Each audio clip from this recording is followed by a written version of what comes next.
In today's upside down world, where right seems wrong and wrong is celebrated, it's become a real challenge to recognize true virtue from pure virtue signaling.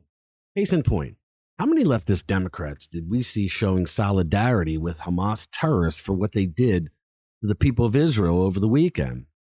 There were multiple groups of students at Harvard University who cheered and supported the slaughter of innocent Israelis who had nothing to do with life in Gaza. For that, they only have to look at the political party that they elected to represent them, Hamas, the terrorist group. Now, free speech is one thing, but it is not okay or the decent thing to do to support terrorists who beheaded babies, raped and then murdered young women, slaughtered elderly people who posed no threat to them. Let's get into it. Hey guys, welcome back. So, any decent American would rightfully cringe at the idea of cancel culture or the grim face of totalitarianism. The idea where, God forbid, your job or even your bank account hangs in the balance because of your political beliefs. But then again, according to some, certain groups perhaps deserve it.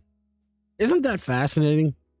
The very same voices preaching peace and tolerance suddenly justify violence when it fits their narrative. That is the modern day leftist.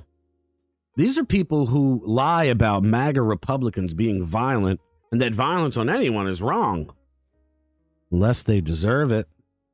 Did you ever notice that? Leftists think that certain people deserve violence, and it's never other leftists.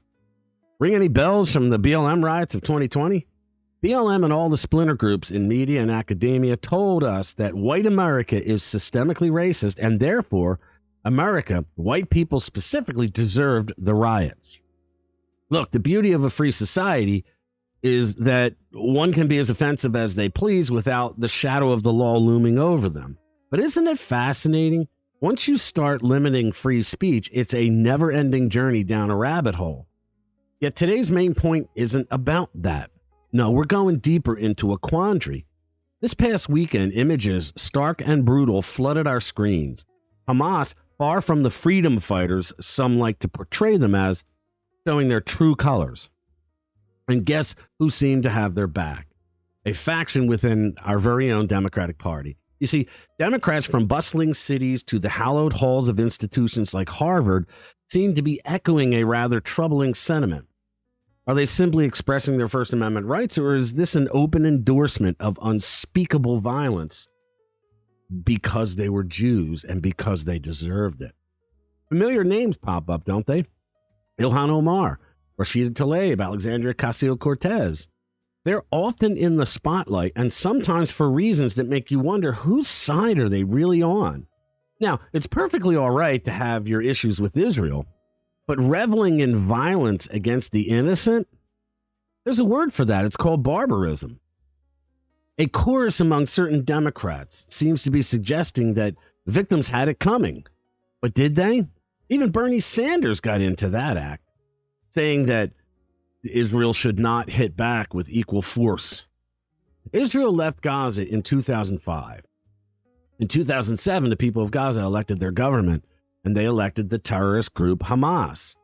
They could have created a beautiful city that would have brought tourists from around the world. Instead of creating a flourishing city and society, it seems energies in Gaza diverted to kindling a relentless animosity towards Jews.